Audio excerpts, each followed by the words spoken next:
আসসালামু আলাইকুম, কেমন আছেন সবাই? আশা করি সবাই ভালো আছেন।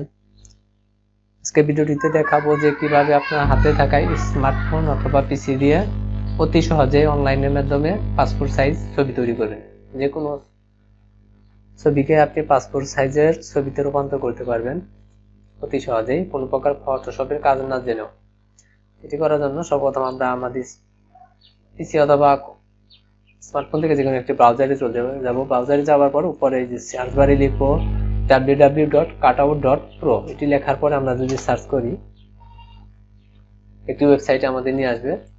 কিছু দেখে আপনাকে প্রথম থেকে দেখাই, cutout.pro। এই যে সার্চ করলাম, এখানে এই যে এই ওয়েবসাইটটি আপনি পাবেন। এখান থেকে এই ওয়েবসাইটটি যদি ক্লিক করে দেন এরকম আসবে। এরকম আসলে আপনাকে প্রথমত বলবে এই যে দেখেন log in or sign up, অর্থাৎ আমার এখানে অ্যাকাউন্ট করা নেই। এখানে যদি ক্লিক করি এখানে লগ ইন করতে বলবে। যদি অ্যাকাউন্ট থাকে আপনি লগ ইন করবেন, আর অ্যাকাউন্ট না থাকলে সাইন আপে ক্লিক করে যে কোনো একটি জিমেল দিয়ে সাইন আপ করে নেবেন। আপনার জিমেলে একটি এসএমএস দিবে তারা, আপনি এসএমএসটি কনফার্ম করবেন জিমেলে গিয়ে, তাহলে আপনার অ্যাকাউন্ট ক্রিয়েট করা হয়ে যাবে। তারপরে আমরা কি করব, অ্যাকাউন্ট ক্রিয়েট করা হয়ে গেলে আমি আগে থেকে একটি অ্যাকাউন্ট করে রাখছি, তো সেই অ্যাকাউন্টটিতে আমরা ক্লিক করব। ক্লিক করার পর দেখেন এই যে, যদি এখানেও আপনাকে প্রথম থেকে দেখাই তাহলে হয়তো বুঝবেন না।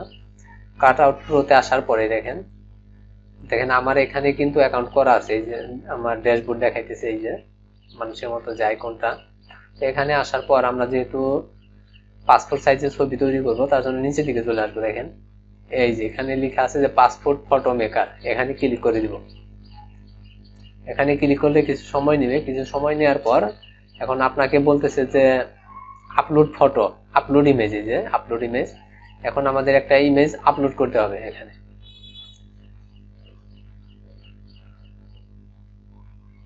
তো আপলোড ইমেজে যদি ক্লিক করি, দেখেন আপলোড ইমেজ, এরকম ক্লিক করলে শো অল ফাইলস, এখানে যদি ক্লিক করি আমি, এখানে ক্লিক করলে আপনাকে আপনার ছবিটা সিলেক্ট করে দিতে হবে। এখান থেকে আপনি ছবিটা সিলেক্ট করে দিবেন। দেখেন ধরেন আমি এই যে ছবিটাই, এটা আগে দিয়ে পাসপোর্ট করা, তারপরে আগে এই ছবিটা দিয়ে আমি ভালো করে ছবি বানিয়ে দেখাই, তারপরে অন্য ছবিতে দেখাবো। এটা তারপর এখানে ওপেন করব আমি। কিছু সময় নিবে আর কি। দেখেন এটা নিচে থেকে ব্যাকগ্রাউন্ড কিন্তু রিমুভ হয়ে গেল। দেখেন এটা আমার অরিজিনাল ছবি, আর এটা এখন হলো। এখন কি করব, এখান থেকে দেখেন ছবিটা আমরা ক্রপ করে নিব। ক্রপ করার জন্য এই যে ক্রপ, এখানে ক্লিক করে দিব। ক্লিক করার পর এটা নিচের দিকে নিয়ে আসবো, মানে এত বড় রাখার প্রয়োজন নেই। তো এই যে এখান থেকে এতটুকু করব, এখান থেকে নিচে দেখি কত দূর। এই যে এটা এখান থেকে ক্রপ করে দিব, এখানে করলাম, ডানে ক্লিক করে দিলাম। ডানে ক্লিক করে দেওয়ার পর দেখি এখন আমাদের এখানে নিয়ে আসলো। এটা সরাসরি আসবে, আপনাকে আনতে হবে না। এখান থেকে যে এখানে ইন্ডিভিজুয়াল এটা সিলেক্ট হয়ে গেছে, মানে ইন্ডিভিজুয়াল করে দিবেন। সার্চ সাইজ, যদি পাসপোর্ট সাইজের ছবি কত বাই কত হয় এটা জানা না থাকলে এখানে শুধু বাংলাদেশ লিখে সার্চ করবেন, তাহলে বাংলাদেশের যে পাসপোর্ট সাইজের ছবির যে সাইজটা আছে ওইটাই শো করবে আপনার সামনে। এখান থেকে বাংলাদেশ পাসপোর্ট, এটাই ক্লিক করে দিবেন।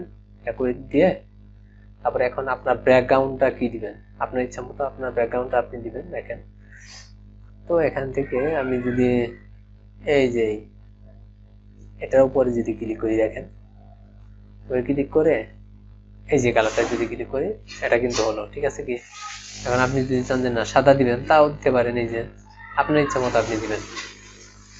তারপরে এটাই যদি ক্লিক করি, এটা দিলাম। দেওয়ার পরে কি করব, নিচের এই যে অপশন যেটা আছে এটার উপর যদি ক্লিক করি, আপনি এখান থেকে যে কোনো একটি পোশাক দিতে পারবেন। এই যে পোশাকটা যদি দেই, যেটা দিবেন ওটার উপরে ক্লিক করলেই হবে।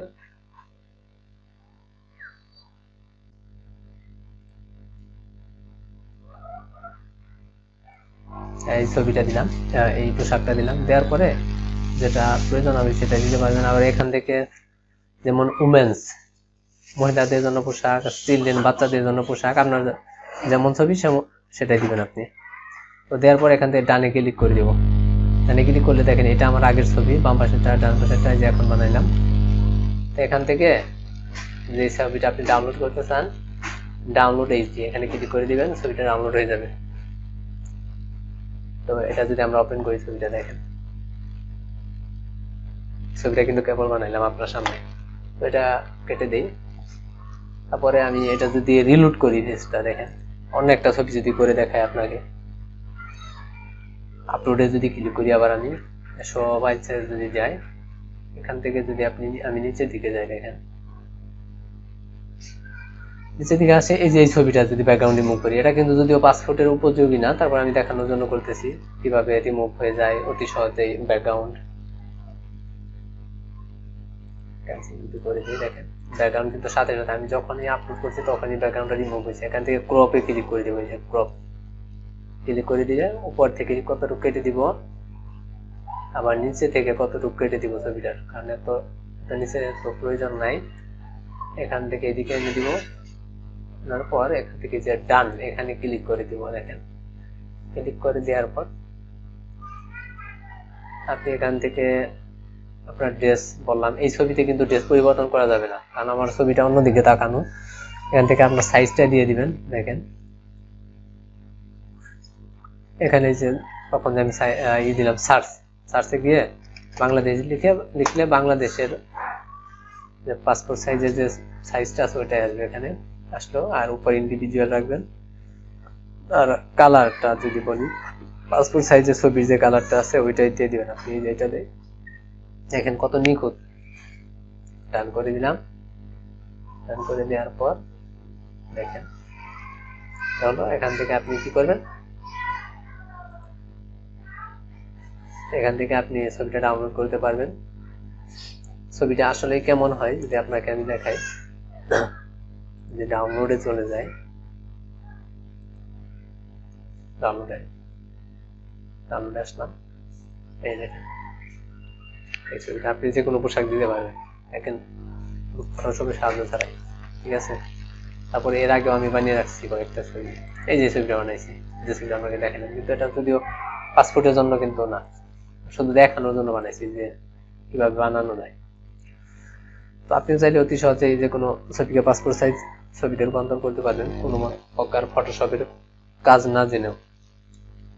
আজকের এই ভিডিওটি এই পর্যন্ত। ভিডিওটি ভালো লাগলে অবশ্যই ভিডিওটিতে একটি লাইক দিবেন, ভিডিওটি শেয়ার করবেন, পাশে থাকার জন্য অবশ্যই চ্যানেলটি সাবস্ক্রাইব করবেন। ভালো থাকবেন সবাই, ধন্যবাদ।